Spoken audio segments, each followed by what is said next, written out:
Bienvenue sur Face au Temps. En 1956, les 10 commandements ont éclaté sur les écrans comme un véritable miracle du cinéma en couleur, fascinant par son ampleur épique, sa beauté sacrée et des visages devenus légendaires. Pourtant, derrière cet éclat flamboyant se cachent des destins tourmentés, des années vécues dans le silence face à la maladie, à la solitude et à la séparation. Près de 70 ans plus tard, revenons ensemble sur la distribution d'hier, le parcours de leur vie et les empreintes laissées longtemps après que le film s'est refermé.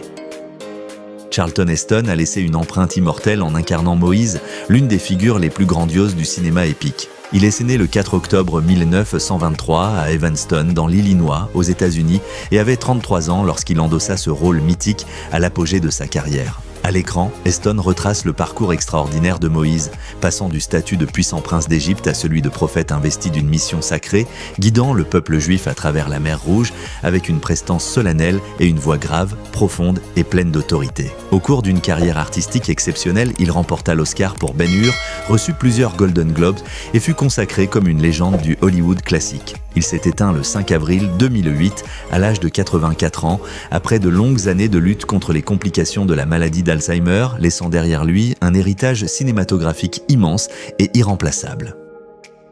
Edward Franz a laissé une empreinte mémorable en incarnant Jéthro, le beau-père de Moïse, un personnage jouant un rôle essentiel de guide spirituel dans le récit épique biblique. Il est né le 9 février 1902 à Milwaukee, dans l'État du Wisconsin, aux États-Unis, et avait 54 ans lorsqu'il assuma ce rôle à un moment de pleine maturité de sa carrière d'acteur. À l'écran, Edward Franz offre l'image d'un Jéthro calme, sage et riche d'une grande expérience de la vie, représentant une sagesse profonde et une foi inébranlable contribuant à orienter le chemin de Moïse. Au cours d'une carrière artistique s'étendant sur plusieurs décennies, il fut reconnu comme un acteur de second plan chevronné du Hollywood classique, apparaissant dans de nombreux films de cinéma et productions télévisées célèbres. Il est décédé le 22 février 1983 à Los Angeles, à l'âge de 81 ans, de cause naturelle, laissant derrière lui l'image d'une figure respectable et une empreinte durable dans l'histoire du cinéma américain.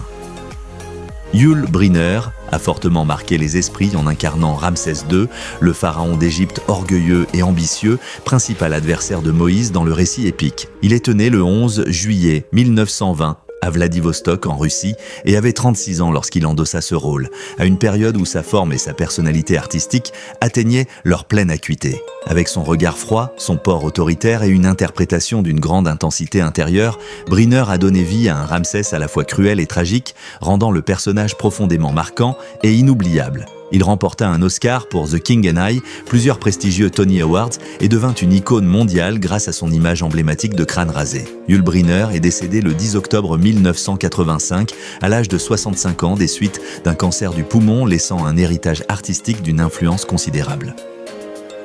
Henry Wilcoxon a laissé une empreinte particulière en incarnant Pantor, le traître rusé et ambitieux, l'un des antagonistes les plus mémorables du récit biblique. Il est né le 8 janvier 1905 sur l'île de la Dominique et avait 51 ans lorsqu'il assuma ce rôle à la période la plus aguerrie de sa carrière. Avec un visage anguleux, un regard froid et une interprétation ferme et rigoureuse, Wilcoxon a donné à Pantor une dimension dangereuse, implacable et calculatrice, apportant un poids dramatique évident au déroulement de l'intrigue. Tout au long de sa vie artistique, il fut un proche collaborateur du réalisateur Cecil B. DeMille, apparaissant dans de nombreuses grandes fresques épiques et étant considéré comme l'un des visages emblématiques du Hollywood classique. Henry Wilcoxon est décédé le 6 mars 1984 à l'âge de 79 ans des suites d'une crise cardiaque mettant un terme à la vie d'un acteur au caractère affirmé et à la carrière durable.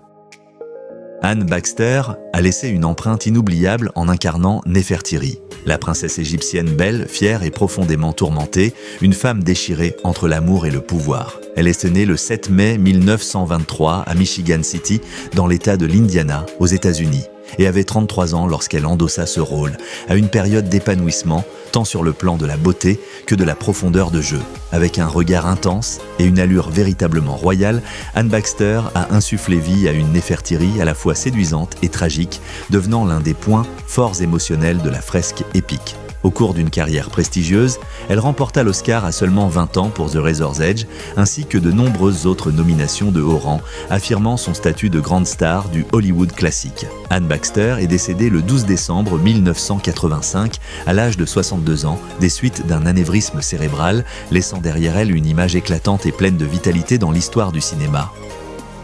Frank Decova a laissé une empreinte marquante en incarnant Abiram, un chef hébreu rusé et opportuniste, personnage symbolisant la trahison et l'ambition aveugle dans le récit biblique. Il est né le 17 décembre 1910 à New York, aux États-Unis, et avait 45 ans lorsqu'il interpréta ce rôle, à un stade déjà très expérimenté de sa carrière. Avec des traits acérés et une interprétation chargée de tensions intérieures, Frank Decova a donné vie à un Abiram à la fois antipathique et mémorable, contribuant à souligner avec force le conflit entre la foi et le pouvoir. Tout au long de sa carrière artistique, il apparut dans de nombreux films de cinéma et séries télévisées célèbres, étant considéré comme l'un des seconds rôles familiers du Hollywood classique. Frank Decova est décédé le 10 avril 1988, à l'âge de 77 ans, des suites d'une maladie cardiaque mettant un terme à la vie d'un acteur persévérant et doté d'une forte personnalité.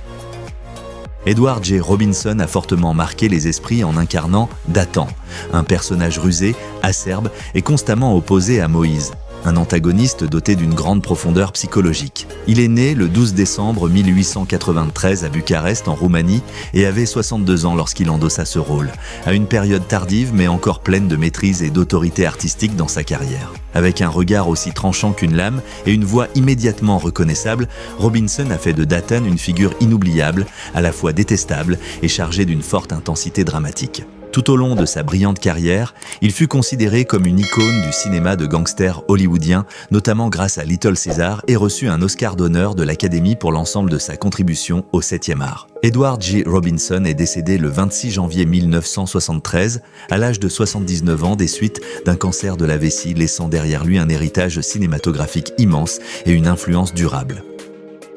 Douglas Dumbrille a laissé une empreinte marquante en incarnant Baka, le grand prêtre égyptien rusé et puissant, toujours à l'origine des complots politiques et religieux dirigés contre Moïse. Il est né le 13 octobre 1889 en Ontario, au Canada, et avait 66 ans lorsqu'il interpréta ce rôle, donnant l'image d'un Baka âgé, sournois et doté d'une forte présence expressive. Avec sa voix grave, son visage empreint d'autorité et son maintien rigide, Dumbrille a brillamment incarné le type d'antagoniste intellectuel qui fit sa renommée. Au cours d'une carrière s'étendant sur plusieurs décennies, il apparut dans plus de 100 films, devenant un visage familier du Hollywood classique, notamment dans les rôles de hauts fonctionnaires et de personnages négatifs. Douglas Dumbrille est décédé le 2 avril 1974 à l'âge de 84 ans de cause naturelle, mettant un terme à la vie d'un acteur de second plan chevronné, mais à l'influence durable. Yvonne de Carlo a laissé une empreinte pleine de charme en incarnant Séphora, l'épouse bienveillante et intérieurement forte de Moïse, symbole de l'amour, de la compassion et d'une foi inébranlable. Elle est née le 1er septembre 1922 à Vancouver, au Canada, et avait 34 ans lorsqu'elle interpréta ce rôle, à une période de pleine maturité tant sur le plan de la beauté que de la profondeur émotionnelle. Avec une beauté aux accents orientaux mêlés d'une aura mystérieuse, ainsi qu'une présence à la fois douce et résiliente, De Carlo a offert l'image d'une Séphora chaleureuse et profondément mémorable. Au cours d'une carrière artistique riche et variée, elle s'est illustrée au cinéma, au théâtre et à la télévision, étant particulièrement chérie par les générations suivantes pour son rôle de Lily Munster. Yvonne de Carlo est décédée le 8 janvier 2007 à l'âge de 84 ans, des suites d'une insuffisance cardiaque laissant un héritage artistique abondant et plein de vitalité. Olive Deering a laissé une empreinte douce mais profondément émouvante en incarnant Myriam, la sœur de Moïse, un personnage représentant la foi persévérante et la loyauté silencieuse dans le récit biblique. Elle était née le 11 octobre 1918 à New York, aux États-Unis, et avait environ 37 ans lorsqu'elle interpréta ce rôle à un stade de pleine maturité de sa carrière théâtrale et cinématographique. Par un jeu tout en retenue, un regard empreint de profondeur et une présence posée, Olive Deering a offert une Myriam bienveillante, résiliente et dotée d'une grande richesse spirituelle. Au cours de sa vie artistique, elle fut reconnue comme une actrice de Broadway et du Hollywood classique, signa un contrat avec la MGM et apparut dans plusieurs œuvres cinématographiques notables. Olive Deering est décédée le 10 mars 1986 à l'âge de 67 ans de cause naturelle, laissant derrière elle l'image d'une actrice discrète mais constante dans l'histoire du cinéma américain. John Derek a laissé une empreinte notable en incarnant Josué, le guerrier loyal et courageux, bras droit fiable de Moïse dans la mission de conduire le peuple juif. Il est né le 12 août 1926 à Hollywood, en Californie, aux États-Unis, et avait 30 ans lorsqu'il interpréta ce rôle, à une période où sa carrière connaissait un essor remarquable. Avec son allure séduisante, son regard déterminé et son port héroïque, John Derek a offert l'image d'un Josué vaillant, symbole de la génération appelée à poursuivre l'héritage de la foi et des idéaux. Au cours de sa vie artistique, il remporta le Golden Globe du meilleur espoir masculin et mena une carrière variée en tant qu'acteur, réalisateur et photographe. John Derek est décédé le 22 mai 1998 à l'âge de 71 ans, des suites d'une crise cardiaque mettant un terme à une vie riche en accomplissements aussi bien devant que derrière la caméra.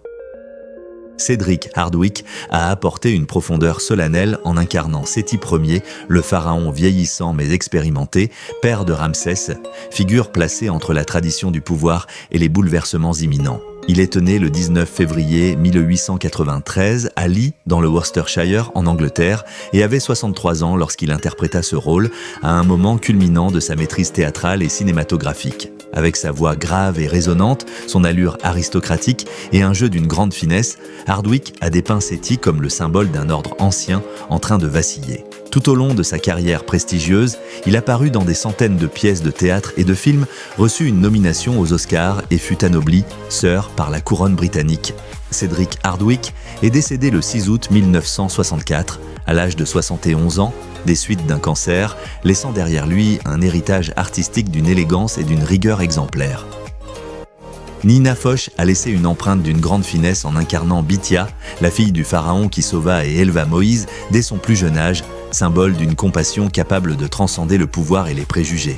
Elle est née le 20 avril 1924 à New York, aux États-Unis, et avait 32 ans lorsqu'elle interpréta ce rôle à une période de pleine maturité tant sur le plan de la beauté que de la profondeur du jeu. Avec un regard à la fois doux et déterminé, Nina Foch a offert l'image d'une Bithia noble, sensible et profondément humaine. Au cours d'une carrière artistique remarquable, elle remporta le Golden Globe de la meilleure actrice dans un second rôle et fut également très respectée pour son travail de professeur d'art dramatique auprès de nombreuses générations d'acteurs. Nina Foch est décédée le 5 décembre 2008 à l'âge de 84 ans, des suites de complications liées au diabète, laissant un héritage artistique élégant et durable.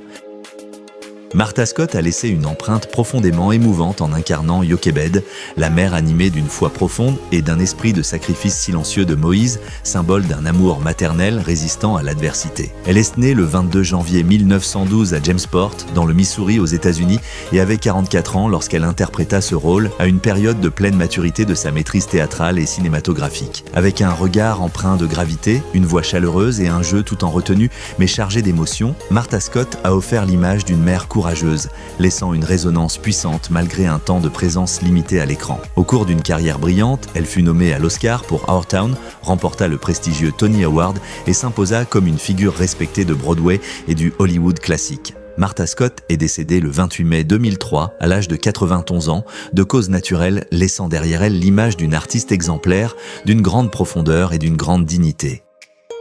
Judith Anderson a laissé une impression glaciale en incarnant Memné, la servante fidèle mais profondément intrigante de la princesse Néfertiri, un personnage clé dans les complots et les secrets de la cour royale. Elle est née le 10 février 1897 à Adélaïde, en Australie, et avait 59 ans lorsqu'elle interpréta ce rôle à une période de sommet en matière d'expérience et d'autorité théâtrale. Avec un regard perçant, une voix grave et rauque immédiatement reconnaissable et un jeu d'une intensité troublante, Judith Anderson fit de Memné l'un des seconds rôles les plus mémorables du film. Au cours d'une carrière artistique prestigieuse, elle fut nommée à l'Oscar pour Rebecca, remporta plusieurs Tony Awards et fut anoblie en tant que dame par la couronne britannique. Judith Anderson est décédée le 3 janvier 1992 à l'âge de 94 ans, de cause naturelle, laissant derrière elle un héritage d'interprétation puissant, rigoureux et exemplaire.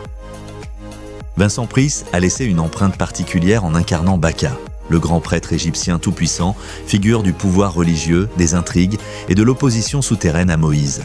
Il est né le 27 mai 1911 à Saint-Louis, dans le Missouri, aux États-Unis, et avait 45 ans lorsqu'il interpréta ce rôle à une période où sa maîtrise d'acteur avait atteint sa pleine maturité. Avec sa voix grave et résonante si caractéristique, son regard froid et perçant et une présence empreinte d'intelligence, Vincent Price a donné à Baka une dimension sombre, dangereuse, mais profondément fascinante. Au cours d'une carrière artistique exceptionnelle, il devint une icône légendaire du cinéma d'horreur hollywoodien, célèbre pour de nombreux films cultes et aimé du public pour sa personnalité artistique unique. Vincent Price est décédé le 25 octobre 1993, à l'âge de 82 ans, des suites d'un cancer du poumon, laissant un héritage cinématographique d'une influence profonde et durable.